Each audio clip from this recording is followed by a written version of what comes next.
May ayın 19'unda Türkiye'de Mustafa Kemal Atatürk'ü anırlar. Hep bugün Gençlik hem Sport Günü nişanlanır. Bu yurtunun temelinde Türkiye Devleti'nin kuruluşu, onun bağımsızlığı. Türkiye ayağa kalksın diyeni Mustafa Kemal Atatürk büyük kuvvet koydu. Yaptıkları boşa çıkmasınlar diyeni Atatürk gençlere bir sıra nasihat bıraktı. Sağlıklarını korusunlar, öğrensinler, insanca hem saygıyla her birine danışsınlar. Hep öyle iyi vatandaş olsunlar. Bu nasihatlara göre Kongasköy'ün Süleyman Demirel'in adına liseyinde evlat boylarını terbiye ederler. Burada Atatürk'ü anmak için olay geçti. Hep öyle gençlerin günü nişanlandı.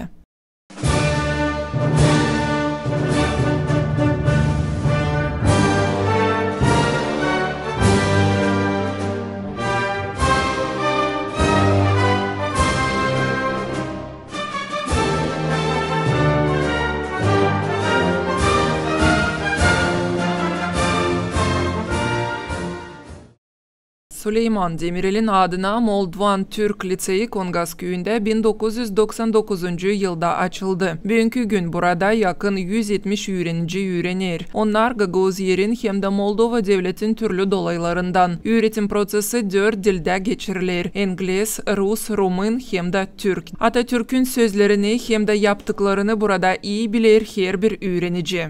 Gagavuzya ve Türkiye arasındaki ilişkiler, bu güzel kardeşliği ilişkiler için tabii ki de biz atamıza borçluyuz bu ilişkileri. Çünkü ilk öğretmenleri Türkiye'den Gagavuzya'ya o gönderdi. Öğrencileri de hala biz gidiyoruz Türkiye'ye okumaya. Ve o yüzden bu güzel günü tabii ki de atamıza borçluyuz ve onu sevgiyle anıyoruz bugün. O çok yaptı Türkiye'nin halkıma. Hem Türk halkım lazım bilmeye kim o Atatürk. May ayın 19'u önemli bir data değil sadece Türk halkı için ama bütün Türk dünyası için de vurguladığı Kongasköy'ün Süleyman Demirel'in adına liseyin başı Yergin Yılmaz. Bugün 19 Mayıs 1919'da İstanbul'un işgali üzerine yola çıkan ve zorlu bir yolculuktan sonra Anadolu'ya ayak basan Mustafa Kemal Atatürk'ün Anadolu'ya özgürlük, umut, güven tohumlarını ekşinin 105. yıl dönümünü kutluyoruz. Atatürk'ü anma Gençlik ve Spor Bayramı hepinize kutlu olsun. Bu güzel günde Bandırma vapuruyla sahile çıkan kahramanları saygıyla anıyor. Mürettebatından kaptanına en rütbesiz erinden Mustafa Kemal Atatürk'e kadar hepsini saygıyla, minnetle yad ediyoruz.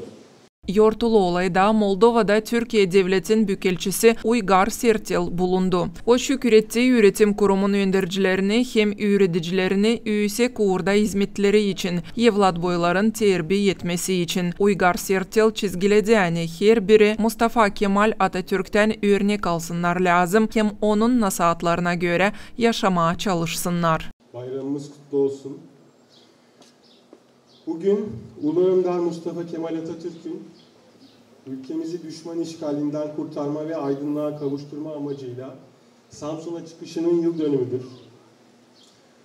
1919'da başlatılan bu mücadele Atatürk'ün ve silah arkadaşlarının önderliği ve şehit ve gazilerimizin fedakarlığıyla Kurtuluş Savaşımızı kazandıran zafere dönüşmüş, egemen ve bağımsız Türkiye Cumhuriyeti'nin kurulmasıyla milletimizin çağdaş değerlere erişmesini sağlamıştır.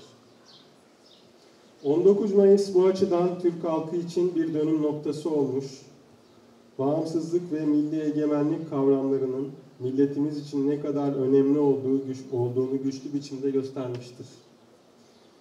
Değerli öğrencilerimiz, Atatürk bu değerlerin korunması ve ülkemizin kalkınması için gençlerin önemini her vesileyle vurgulamış, gençlerimizin çalışkan olmalarını, yüksek idealler uğrunda yorulmadan yürümelerini, vatanın geleceğinin genç nesillerin anlayış ve enerjisine bağlandığını dile getirmiştir. Atatürk'ün bu sözleri Türk gençliği için olduğu kadar ülkesine fayda sağlamak isteyen her milletten gençler için de geçerlidir. Bunun için ise ilk koşul şüphesiz sağlıklı olmaktır.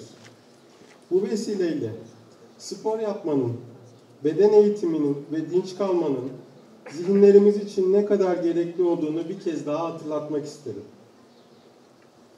Bu anlamlı gün vesilesiyle başta Büyük Önderimiz Mustafa Kemal Atatürk olmak üzere silah arkadaşlarını, vatanımız, ülkemiz ve bayrağımız için fedakarlıkta bulunan tüm şehitlerimizi ve gazilerimizi rahmetle ve minnetle anıyor ve onların aziz hatıralarının önünde saygıyla eğiliyoruz. Конгас күйін башы Михаил Есир ургулады ани Гагаоз ери хем Moldova umutlанбакыр Evlat boylarına. Pahalı bizim yöneticiler, pahalı misafirler, ilk ağızdan isteyeyim çok şükür etme Türk halkına bitki 35 yılda pek çok yardımcı oldular bizim Gagauz halkına.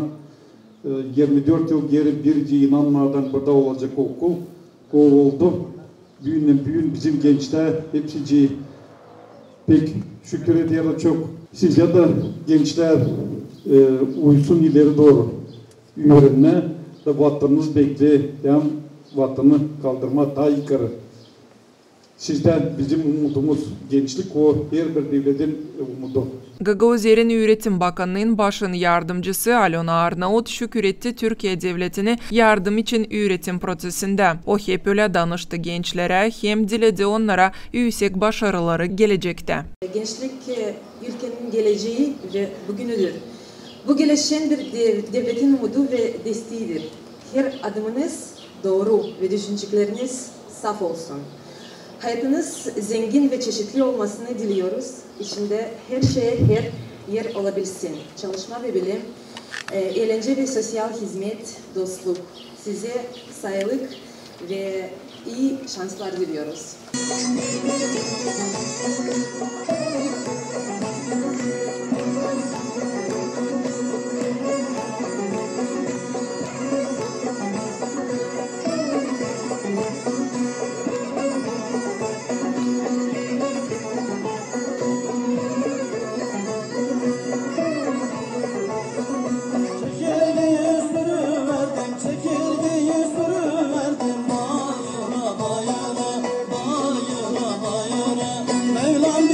Bu dertlerden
Süleyman Demirel'in adına liseyinde kurulu hepsi lazımlı koşullar ki öğreniciler havezlen öğrensinler hem de becermeklerini ilerletsinler. Это наш робот, он измеряет дистанцию от стены до самого датчика.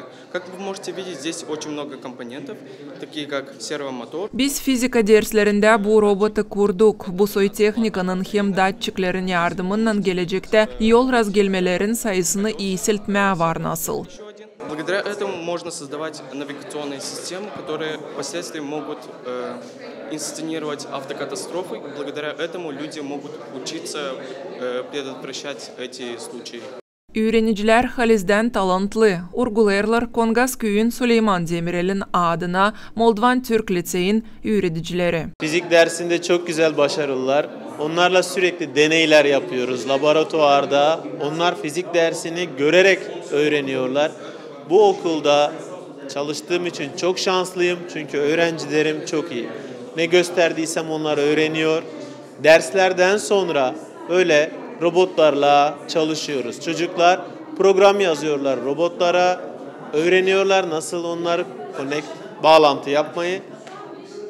Çocukların bu başarısından dolayı biz de gurur duyuyoruz. Yaşları küçük ama hedefleri o kadar büyük şaştırdılar beni. Yol kazaların sayısını azaltmaya çalışıyorlar. Bu fikre nasıl geldiniz? Birlikte mi geldiniz? Şimdi bu fikre nasıl geldik? Parçalar elimizde. Şimdi göstereceğim sizlere. O parçaları çocuklar birleştirerek böyle step step, adım adım bu fikre geliyorlar. Birdenbire olmuyor. Onlar öğrendikçe yeni şeyler görüyorlar. Tabii ki şimdi bu robot tek başına bir devlette kazaları belki önleyemez. Ama zaman içerisinde daha güzel şeyler yaptıkça belki de başka şeyler, belki de kazaları önleme ben inanıyorum çocuklara. Yaşları küçük ama öğrenmeleri hızlı. Misafirlere üretim kurumunda ekskursiya geçirdiler. Onların vardı kolaylıkları tanışma öğrencilerin projektlerinden. Bazen şaşırdığımız şeyleri de görebiliyoruz. Burada da onlardan biriydi işte şeyi görmüş olduk. Soğanın ve biberin işte o iç yapısı, zar kısmında neler var. Biraz önce siz geldiğinizde onlara bakıyorduk. Gönül bu tarz programların tabii ki devam etmesi ve Gagavuz'da yaşayan öğrencilerimizin, insanlarımızın buralardan öğrendikleri şeyleri daha da ileriye doğru götürmesini arzu ederiz. Bakarsanız buradan çok iyi bilim insanları çıkacak. Belki bu faaliyetler çok basitmiş gibi, küçükmüş gibi görünecek ama belki de birilerinin gönlüne dokunacaksınız ve o alanda çalışma yapmak isteyecek ve bunu daha da ileriye götürecektir. Bunlara da vesile olacaktır. Yetenekli öğrenciler var. Hatta onlardan bazıları zaten her yıl mezun olup Türkiye'ye okumaya giden veya işte Rusya'ya, Avrupa'ya okumaya giden buradan liseden öğrencilerimiz de var bizim. Yetenekli öğrenciler var. Umarım daha da çok artar. Gagavuzlar daha iyi yerlere gelirler. Sizce Atatürk ne kadar önemli bir insan Türk dünyası için, Türk dünyası için? Atatürk mesela şöyle şeyler de yapmıştır. Tüm Türk dünyasını kucaklayabilmek için işte harf devriminden tutun mesela bizde Latin alfabesine geçiyorlar 1928'li yıllarda. O döneme baktığınızda tüm Türk dünyasının aslında Latin alfabesine geçtiğini görüyorsunuz. Bunlar aslında ortak bir paydada buluşmak için atılmış adımlardır. Bunun dışında Gagavuzlar özelinde baktığınızda 1934'lü yıllarda yani günümüzden hemen hemen 90 yıl önce bu coğrafyaya ilk Türkçe öğrensinler, Gagavuzlar Gagavuzcayı unutmasın diye öğretmen gönderen kişi Atatürk'tür. Ve o dönemlerde yine buradan da öğrenciler alıp Türkiye'de okumaya yollamıştır. Türkiye'ye götürmüşlerdir. Hamdullah Suphi Tanrıverdi bir isim vardı. Bilmiyorum hiç duydunuz mu? O kişi mesela o zamanlar Romanya'da büyükelçiyken, Türkiye'nin büyükelçisiyken bu coğrafya Romanya'ya bağlıymış. O kişi tüm Gagavuz köylerini geziyor. Ve Gagavuzlar ondan şey istiyorlar. Biz Gagavuzcayı unutmak istemiyoruz. Biz sizin kardeşiniziz. Bize yardım edin diyor. Ve Hamdullah Suphi Tanrıverdi bu durumu Atatürk'e bildiriyor. Atatürk de hemen bugünkü Romanya topraklarından, Türkiye'den buralara öğretmenler gönderiyor. Gagavuzca'daki tüm köylere Türkçe ve Gagavuzca yaşasın diye kitaplar yolluyor. 90 yıl öncesinden bahsediyorum. Ve hatta bununla bırakmıyor işi. Buradan da yine yetenekli, talentli diyorsunuz öğrencileri alıp Türkiye'yi okumaya götürüyor. Yani Atatürk'ün önemi böyle kısaca anlatılabilecek veya bu coğrafyaya yaptıkları şeyler böyle birkaç cümleye sığacak şeyler değil. Boşuna değildir mesela buralarda hala Atatürk'ün adına bazı şeylerin yapılıyor olması. Çünkü Atatürk'le birlikte bizim Gagavuzlarla olan diyalogumuz gelişmiştir. Onun adına mesela kütüphanelerimiz vardır, merkezlerimiz vardır. Onun nedeni budur. Türkiye'nin kurucusu olduğu için değil sadece. Gagavuzlarla olan köprüleri onun zamanında atılıyor. Ve günümüzde de bakıyorsunuz TİKA gibi, Yunus Emre Enstitüsü gibi, Maarif Vakfı gibi kurumlar, kuruluşlar üzerinden Gagavuzlarla Türkler arasındaki köprüler daha da sıkılaştırılıyor ve ileri dereceye getiriliyor. Motors. I don't remember driver motors. And this is some radio parts to connect boat with robot. 19 Mayıs Atatürk'ün gençlere armağan ettiği bir bayram, Gençlik ve Spor Bayramı. Ve aynı zamanda da bizim okulumuzun bir yıl boyunca hazırlamış olduğu tüm çalışmalar, tüm projelerin sunumu, gösterimi ikisi bir arada gerçekleşti. İşte misafirlerimiz gezdiler, projeleri gördüler, öğrencilerimizin çalışmalarını gördüler, bir yıllık emeklerini gördüler. Tabii aynı zamanda 19 Mayıs Türkiye'de gençlere armağan edilmiş bir bayram. Gençlik Bayramı, Spor Bayramı. Hafta içerisinde biz çeşitli spor müsabakalar yaptık. Köy çapında, okul çapında. Çocuklarımızı ödüllendirdik. Güzel bir bayram ve haftasını geçirdik. Söyleyiniz bu liseyi kalan liselerden neyin ayrılır, başkalaşır? Bizim lisemizde biz Türkiye ve Moldova arasında kurulmuş, protokolle kurulmuş bir liseyiz. Türkiye'den 10 öğretmenimiz geliyor. Bu 10 öğretmen seçilmiş, sınavla seçilen öğretmenler. Her biri İngilizce biliyor ve biz 5 dilde eğitim yapıyoruz burada. Çocuklarımız buradan mezun olduğunda 5 dil bilerek mezun oluyorlar ve hem Türkiye'de hem Moldova'da, Kişinev'de veya diğer Avrupa ülkelerinde çok güzel üniversitelere gidip okuma imkanları oluyor. Bu açıdan diğer liselerden farklıyız biz. Yani bir liseden bir çocuğun İngilizce, Romence, Rusça, Türkçe ve Gagavuzca bilerek mezun olması gayet güzel bir durum. Kaç tane öğrenciniz var? 166 öğrencimiz var. Bu sene 36 öğrenci mezun ediyoruz. Her sene 8. sınıftan öğrencimizi alıyoruz. 12. sınıfa kadar okutup 12'den mezun ediyoruz. Atatürk büyük bir miras bıraktı Türkiye dünyasına. Söyleyiniz biz bugünkü yaşayanlar, yıllar boyları bu mirası ne kadar becerikli kullanıyoruz sizince? Tabii Atatürk sadece Türkiye Cumhuriyeti için değil, tüm Türk dünyası için önemli bir lider. Hem sözleri hem fikirleri hem gösterdiği yol bizim için çok önemli. Bunu takip etmek, ilerlemek için, gelişmek için önemli, çok önemli şeyler. Biz Türk milleti olarak Atatürk'ün yolundan gitmeye çabalıyoruz, onun devrimlerini örnek alıyoruz, yaptığı işleri örnek alıyoruz ama tüm Türk dünyasında da örnek oluyoruz anlamca. Tüm Türk dünyasında seviliyor. Ben Moldova'da da bunu gördüm. Atatürk'ün fikirleri, düşünceleri bizim önümüzü aydınlatmalı.